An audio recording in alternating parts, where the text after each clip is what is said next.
Bem, vamos lá. Resumo geral sobre crise de 1929, nazifascismo e Segunda Guerra Mundial. Primeiros antecedentes de tudo. Para todos os movimentos acontecerem, tanto a crise de 29, quanto o nazifascismo, quanto a Segunda Guerra Mundial, o maior antecedente de todos eles é a Primeira Guerra Mundial. Então, começando pela crise de 1929. Pós Primeira Guerra Mundial, todo mundo sabe que os Estados Unidos saiu com maior potência, né? Até porque eles entraram na Primeira Guerra já no finalzinho, então acabou que eles não tiveram tanta perda no território, perda de armamento, eles não perderam tanto e eles entraram já no grupo dos vitoriosos da Primeira Guerra Mundial. Então eles saem como grande potência depois da guerra, eles saem com um país muito otimista. E eles ficam otimistas até demais em relação a tudo, né? O otimismo na história sempre atrapalha. Quando você tá muito bem, você acha que vai continuar bem o tempo inteiro, sempre atrapalha. A gente vai ver isso no nazifascismo, a gente consegue ver isso no Império Romano, em tantas outras fases da história, que o grupo ali achava que estava tão bem, tão bem, tão bem, que estava tão otimista que acaba caindo por conta do otimismo. Então, crise de 1929. Por que a crise da Bolsa de Valores? Por que a Grande Depressão? Superprodução. Eles estavam tão otimistas. A Europa, né, para começar, ela estava importando muito.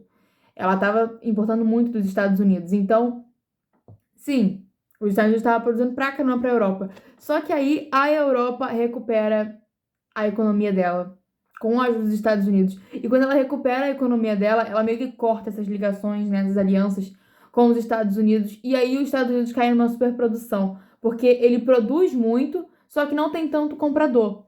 Então ele começa já numa superprodução da agricultura, das mercadorias.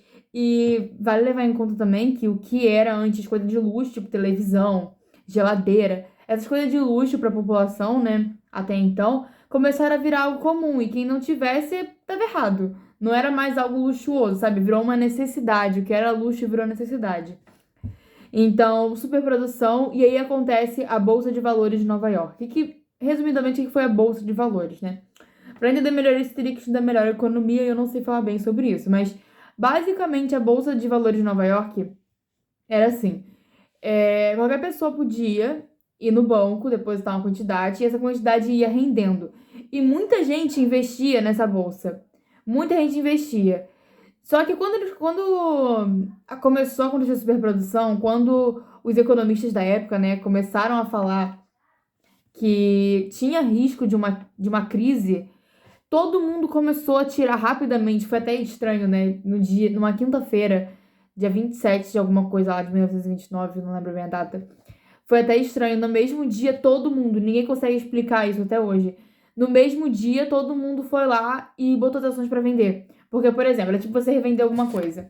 Eu compro essa borracha, não quero mais a borracha, eu vou lá e revendo pra você.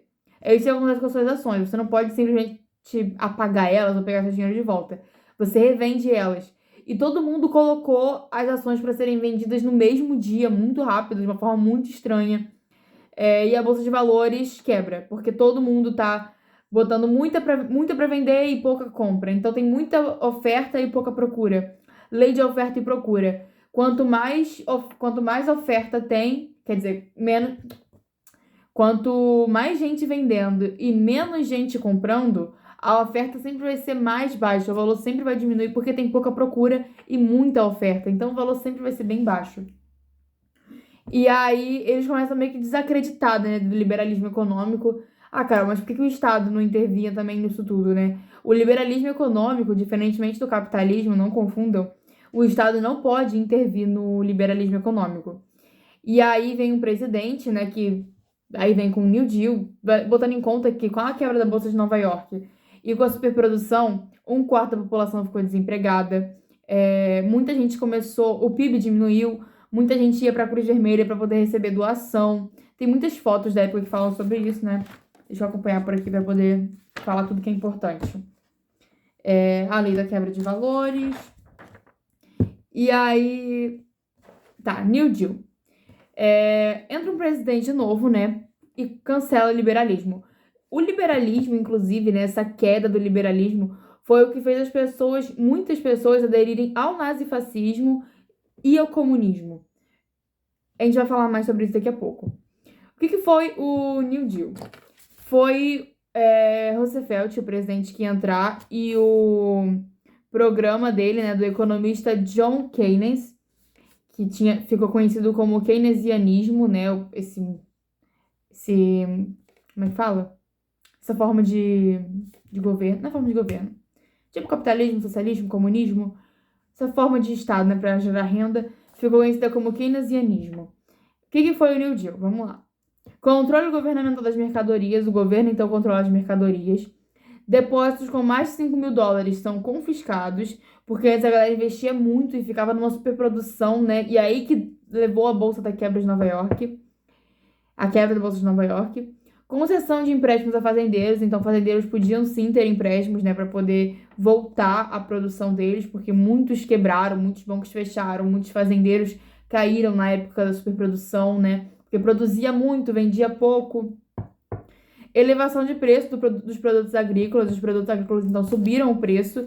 Por isso que teve concessão de empréstimos a fazendeiros, né? Aumento salarial. Obras públicas para poder oferecer trabalho para os tantos desempregados que tinham. E salário-desemprego. E importante falar, a crise do liberalismo econômico em uma potência mundial deu espaço para o fortalecimento das ditaduras europeias. Por quê? Se a gente está falando de uma potência mundial, era o dólar que movia tudo, até hoje, né? Tudo a gente se baseia, a maior parte do mundo, ou quase o mundo todo, se baseia pelo dólar. Então, se o dólar cai em queda, se o dólar tem o seu valor dele caído, né? Começa a cair em falência, os bancos dos Estados Unidos começam a fechar, isso mexe no mundo todo. Porque é a moeda mundial, por assim dizer, né? É a moeda que baseia as outras moedas. Então, levando isso em conta, nazifascismo se fortaleceu. Por quê? Muita gente começou a aderir ao nazismo e ao fascismo, que prometiam salvar os países do que tinha da crise de 29, né? Porque como a crise de 29 não afetou só os Estados Unidos, os países que mais sofreram com o nazifascismo, né? A Alemanha, a Espanha, a Europa toda em si, né? Elas aderem ao nazifascismo exatamente por conta disso, porque como a crise de 29 afeta eles, a população vê no nazismo e no fascismo a salvação para a crise que eles estavam vivendo. Principalmente a Alemanha, que vê uma salvação depois da Primeira Guerra Mundial. Lembrando que depois da Primeira Guerra Mundial, o Tratado de Versalhes culpou a Alemanha de tudo. Então a Alemanha estava pagando indenização, a Alemanha estava doando território, a Alemanha foi, coitada, a mais ferrada do rolê todo da Primeira Guerra Mundial. Ela foi culpada também. Mas todos os países foram culpados e só a Alemanha arcou com todas as consequências com o Tratado de Versalhes. Então a população vê, né, em Hitler essa salvação. Mas primeiro vamos falar do fascismo. Primeiro, o que tem de igual nos dois regimes, no fascismo e no nazismo? Os dois são totalitários. Primeiro-ministro e presidente, mesma pessoa, governo totalitário. Ele controla tudo.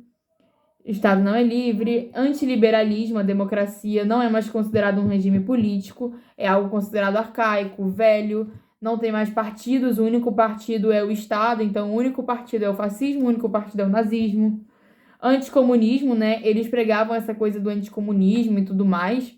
Hitler e Mussolini, né, o povo tinha medo do comunismo, então como eles, até por causa, né, levando em conta que há pouco tempo a Rússia tinha acabado de passar pela Revolução Russa, a população vendo o que o comunismo causa, eles ficaram com receio do comunismo chegar a eles, até porque a Alemanha e a Rússia são bem perto, então acaba que eles ficaram com medo também. Então Hitler veio como salvador do comunismo, salvador da crise de 29, salvador do Tratado de Versalhes, veio mesmo como o salvador da pátria.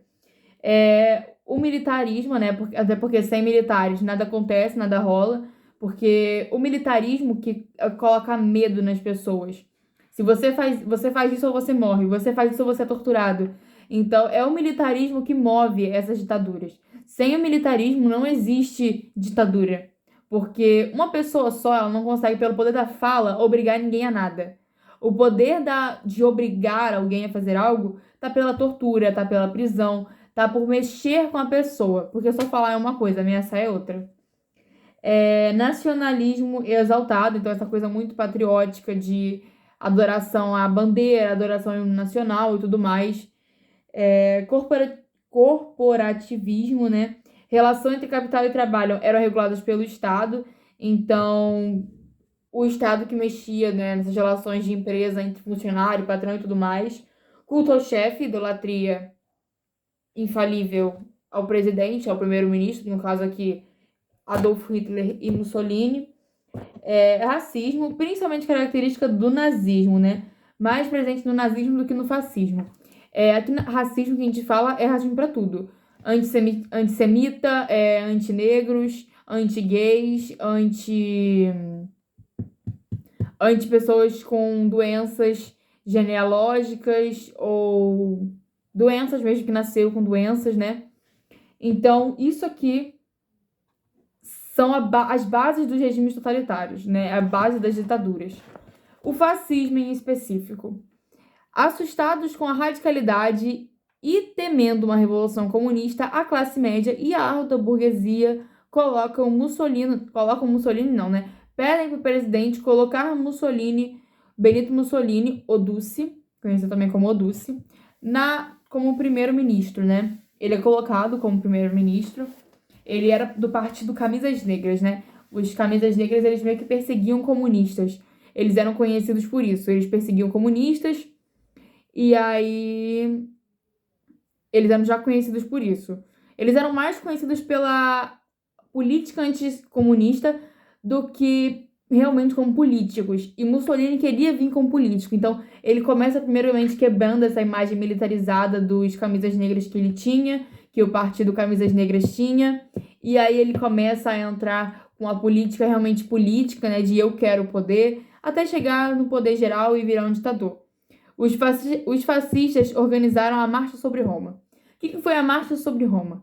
É de muita importância para o fascismo essa marcha, porque foi com ela que a população realmente olhou para esse partido, né, os Camisas Negras, e falou: caraca, é um ótimo partido, eles têm poder, eles têm potencial. Eles foram para Roma, fizeram uma passeata, fizeram uma marchada, e aí começa tudo, né? Todos os partidos políticos foram fechados, menos o fascista, né? No caso, os Camisas Negras, que vieram fascistas. Estabeleceu-se rigorosa censura de meios de comunicação, jornais e sindicatos oposicionistas foram extintos e os opositores do regime foram perseguidos até a derrota do país na Segunda Guerra Mundial, né? A gente vai ver mais sobre isso à frente. Tinha a Carta del Lavoro. Essa Carta del Lavoro, ela proibia greve. Aqui a gente está falando um pouco sobre as delegações do governo. Entre as relações de empresários e empregados, tínhamos a Carta del Lavoro. Essa carta, ela proibia greve, proibia sindicatos, proibia tudo que pudesse gerar contradições ao governo. Em relação à Igreja Católica, abalada desde a unificação italiana, a igreja ela não estava muito satisfeita com a situação atual, então Mussolini vai lá, conversa com a igreja, sabendo que a igreja tem poder, ele vai lá, conversa com ela, e aí eles assinam um Tratado de Latrão. Esse tratado dá ao Vaticano autonomia para ser um país dentro de um país. Então, o Vaticano ele vira o menor país dentro de Roma, o menor país do mundo dentro de um outro país, que é Roma, né? O Vaticano é um país dentro de um país por causa do Tratado de Latrão. No plano econômico, tinha intervenção estatal, construção de obras públicas, né, para poder gerar emprego e ter o controle do emprego, campanha pela autossuficiência na produção. Nas relações internacionais, ele buscava reviver o glorioso tempo do Império Romano em Roma. Então, ele estava sempre buscando avançar em território, buscando mais territórios, né? Ele conseguiu alguns, né? Tipo, a Etiópia, ele conseguiu tomar a Etiópia, a Albânia e participação na Guerra Civil Espanhola, ao lado do general espanhol Francisco Franco. Eu não vou falar muito sobre essa Guerra Civil Espanhola, mas é importante dar uma lida também para poder entender. Depois de nazismo alemão, é importante dar uma lida sobre Guerra Civil Espanhola e franquismo. Tem uma paginazinha, 2 páginas bem pequenas, 2 parágrafos só, mas é importante, mas eu não vou falar sobre isso aqui para não ficar muito grande o vídeo. Nazismo alemão. Isso é o fascismo. Tentava de tudo, primeiramente de tudo, ele tentava buscar ao glorioso Império Romano, ele tentava voltar a isso. Nazismo alemão. Depois de tratar de Versalhes, a população estava muito insatisfeita com o resto do mundo. Eles queriam voltar a ser uma boa potência, né? Tipo, a Alemanha era a maior potência. Do nada, Primeira Guerra Mundial tira ela desse poder. Então, a gente vai entrar no Terceiro Reich agora. Primeiramente, o Segundo Reich era o Império Alemão, que virou a República de Weimar depois da Primeira Guerra Mundial, né? Ou a Grande Guerra. E aí teve várias disputas, né? E esse presidente da República de Weimar, ele coloca Adolfo Hitler como o primeiro-ministro dele. Aí você consegue perceber que os dois maiores erros dos presidentes da Alemanha e da Espanha na época, da Europa da época, sem dúvidas foram escolher Mussolini, o Duce, e Hitler para serem primeiro-ministros, né? Mas enfim, a população fica, no início não gosta muito, então tem revolução espartaquista, né? De Esparta, remetendo a isso, né? Então tem várias revoluções no início de tudo. Desde o início, o Hitler já mostra dele o ódio dele racial. Ele não gostava de pretos, de negros, de pretos, de gays, de judeus, de doentes. Não gostava. Ele já demonstrava isso bem claro, esse ódio racial que ele tinha, né? A raça ariana, a raça suprema, essa coisa toda. No início de tudo, ele é preso, né, pelo Putsch de Munique, o golpe da cervejaria, que fracassou, e Hitler foi preso. Condenado a 5 anos, ele acaba ficando só 2 anos e meio, né? Saindo, ele escreve até um dos seus livros bem famosos, que é A Minha Luta, ou Mein Kampf, bem conhecido também. E aí, por que a Alemanha, ela cai no nazismo? Ela tinha ausência de tradições democráticas. A Alemanha nunca foi um país muito democrático, né? Ela foi por pouco tempo uma república, então ela não sabia muito bem o que era democracia. Então, Hitler conseguiu até que facilmente, sabe, tomar a população. Levando em conta que eles adoravam Hitler. Tipo, Hitler era o cara, sabe? As imagens de Hitler, foi tudo muito bem preparado. Nas faculdades de comunicação, de marketing, sempre estuda-se muito, né? O cara que fazia o marketing da época de Hitler, do nazismo. Porque o marketing dele era absurdo, absurdo, absurdo. Se a gente pega pra ver as artes da época, os jornais da época, os outdoors da época, a gente vai ver que Hitler era tratado como um cara perfeito, como um cara salvador da pátria. Ele era realmente o top, entende? O marketing do cara era muito bom. E aí tem uma noite que ficou muito conhecida também, né? Desse ódio aos judeus, tem uma noite que fica bem conhecida, que é a Noite dos Cristais, onde os nazistas, eles chegam em todo... Os judeus eram os que mais tinham loja, né? Lojas assim de vidro. Eles moviam bastante o comércio. Então, acaba que os nazistas, eles chegam em todas essas lojas e começam a quebrar os vidros de todas elas. E fica conhecido como Noite dos Cristais, porque tinha muito vidro espalhado pelas ruas. Muito vidro, muito, muito vidro. Uma coisa importante das duas ditaduras, elas foram muito boas para a economia do país. Tanto em um quanto em outro. Foram excelentes para a economia do país.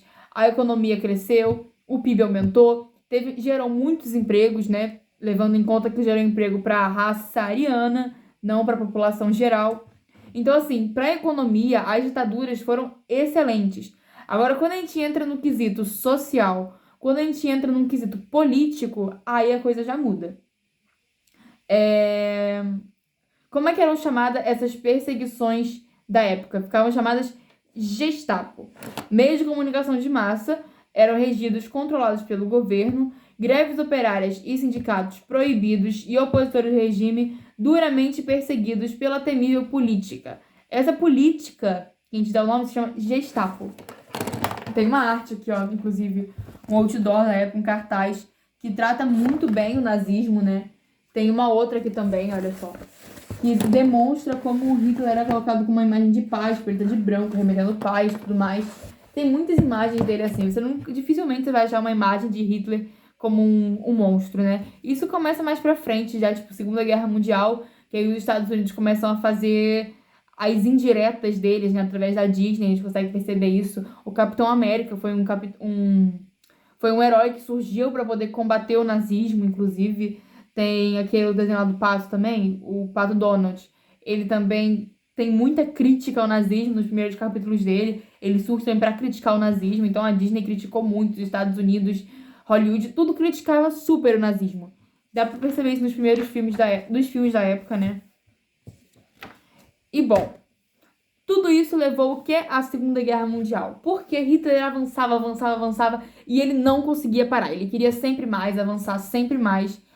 E aí, Segunda Guerra Mundial, porque quando você começa a mexer nos territórios alheios, meu amigo, Hitler estava passando demais do limite. Ele estava passando fora da área dele. Ele estava avançando, até um ponto que um país, se eu não me engano, foi a Espanha, virou e falou: Ei, parou.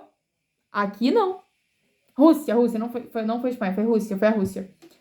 Quando ele chega pra avançar, pra atacar a Rússia, aí começa o problema todo. Aí explode a Segunda Guerra Mundial e tudo mais. Não, perdão. Não foi Espanha, porque a Espanha já estava sendo atacada. E a Rússia depois. Primeiro vem Polônia. Isso aí, Polônia. O estopim para a Segunda Guerra Mundial é a Polônia. Vou falar mais à frente sobre a Polônia. Os fatores que levaram à Segunda Guerra Mundial, já falei. Tratado de Versalhes prejudicou demais a Alemanha, ela estava insatisfeita. A ascensão do nazifascismo, a crise de 1929, a quebra da Bolsa de Nova York, a superprodução, a economia mundial balançada, impotência da Liga das Nações, política de apaziguamento usada pela França e pela Inglaterra, que também não deu certo. Antecedentes da guerra são muitos, e aí a gente entra em estopim. Qual foi o estopim da Segunda Guerra Mundial? Polônia, um país centralizado entre Rússia e Alemanha. Um país muito rico, que fica centralizado entre esses dois lugares. Rico e de ótimas rotas, por assim dizer. Os dois países queriam esse país porque ele tinha ótimas rotas. Então começa uma briga ali na Polônia. E isso é o estopim para a Segunda Guerra Mundial. E aí, expansão de eixo, né? Tem até uma foto aqui, ó. Hitler dominando os países, ele domina a França. Tinha alguns países até que gostavam da dominação de Hitler, visto que ele era um cara considerado exaltado na época, sabe? Todo mundo, vírgula, né? Mas a maioria da população na época gostava dele por ele ter salvado a população, por ele ter salvado a economia, porque ele ajudava os povos e blá blá blá, e blá blá blá, raça ariana, né? Essa coisa toda, sabe? Bom, e aí a Alemanha tá invadindo muitos países, Hitler avançando, Hitler vencendo guerra e papapá, tudo mais, chega na Rússia. Quando chega na Rússia, meu amigo, aí não adianta mais, por quê? A Rússia era ótima pra guerra. Não é que a Rússia era ótima, mas a Alemanha não estava preparada pra Rússia e a Rússia foi ótima na guerra. Por quê? Levando em conta que estávamos passando pelo inverno russo, que chega a menos 40 graus, e que os alemães não estavam acostumados a isso, não tinham alimentos, tinham que andar mais de 100 km por dia, sem alimento, no frio, complicado. Grandes rotas, porque a Rússia é um país gigante. Então, quando eles chegavam pro ataque, muitos nem chegavam, né? A maioria morreu, muita gente morreu. Eles acabavam morrendo mais gente no caminho até a guerra do que na própria guerra. Então, tem tudo isso. Tá mexido aqui no meio. Bom, guerras patrióticas, Hitler começa a perceber que ele não é o todo-poderoso, porque ele perde pra Rússia. Até porque ele estava atacando no Ocidente e no Oriente, né? No Oriente, ele estava atacando a Rússia, e no Ocidente, ele estava batendo de frente com os Estados Unidos. Então, ele estava dos dois lados, vai aqui, vai ali, e a Rússia dando tapa demais nele, ele caindo demais, e os Estados Unidos também voltando ao poder, voltando à potência e tudo mais. Então, ele fica meio que fechado, e ele começa a dar uma de louco, ele fica louco, ele se suicida e tudo mais. Fim de Hitler. Hitler morreu. Não aguentou a pressão, surtou. Tem até umas teorias da conspiração de que ele só se escondeu porque ele não aguentou a pressão e fingiu suicídio e tudo mais. Até porque só temos uma foto do corpo dele, né? Depois o corpo dele foi jogado no rio e tudo mais. Guerras patrióticas. Só que aí... Dia D, né? A gente fala do dia D. O que foi o dia D? Dia D foi o dia das bombas voadoras, né? Bom, esse dia D ficou conhecido pelas bombas voadoras, os pilotos suicidas. O que foi os pilotos suicidas? Os conhecidos kamikazes, ou vento divino. Os caras se entravam num avião com uma bomba e pá, eles em algum lugar e estourava e tudo mais, explodia. Outra coisa importante, Hiroshima e Nagasaki. Os Estados Unidos estavam preparando, eu ia falar a Alemanha. Os Estados Unidos estavam preparando uma bomba atômica durante todo esse período da Segunda Guerra Mundial. Então, quando eles entram já na guerra, ninguém estava esperando que do nada em Hiroshima ia cair uma bomba. Cai uma bomba, mata mais 100 mil pessoas, todo mundo fica tipo, o que tá acontecendo? E a Rússia fica... Porque Hitler saiu da guerra, a Alemanha perdeu, mas aí ficou os Estados Unidos e Rússia. E a Rússia fica meio que assim, vai, não vai. E quando cai em Hiroshima e Nagasaki, cai 2 cidades destruídas, completamente acabadas, gente morta, gente com deficiência e tudo mais. Eles se rendem, né? E os Estados Unidos saem novamente como maior potência depois da Segunda Guerra Mundial. E aí, o que seria o pós-guerra? A gente tem que levar em conta que Hitler ele fez vários acordos sem serem abertos, acordos silenciosos, né? Então, tem o Muro de Berlim, isso tudo, tem o Muro de Berlim, né? Ele fica posicionado ali e a Rússia acaba dividindo ele com os Estados Unidos. E aí fica o mundo capitalista e o mundo comunista dividido por um muro, uma placa de ferro que cai do céu. E aí, então, a gente já entra em Guerra Fria falando disso, porque a guerra, braço a braço, acaba. Mas quando a Rússia vê que os Estados Unidos têm bomba atômica, eles saíram da guerra porque eles sabiam que era ruim muita gente morrendo o tempo inteiro na guerra, braço a braço. Então, eles partem para a guerra do intelectual, eles partem para as guerras aeronáuticas e tudo mais. E a gente tem corrida espacial, a gente tem tudo isso que tá dentro de Guerra Fria, que não cai na prova. Expansão do socialismo, né? União Soviética, criação da ONU, Organização das Nações Unidas, descolonização da Afroasiática e divisão da Alemanha, Alemanha Ocidental e Alemanha Oriental. E aí, depois, né, que Hitler morre, se mata, né? Alemanha dividida, Muro de Berlim, pá! Estados Unidos, Rússia, já falei sobre isso. E é isso, Segunda Guerra Mundial.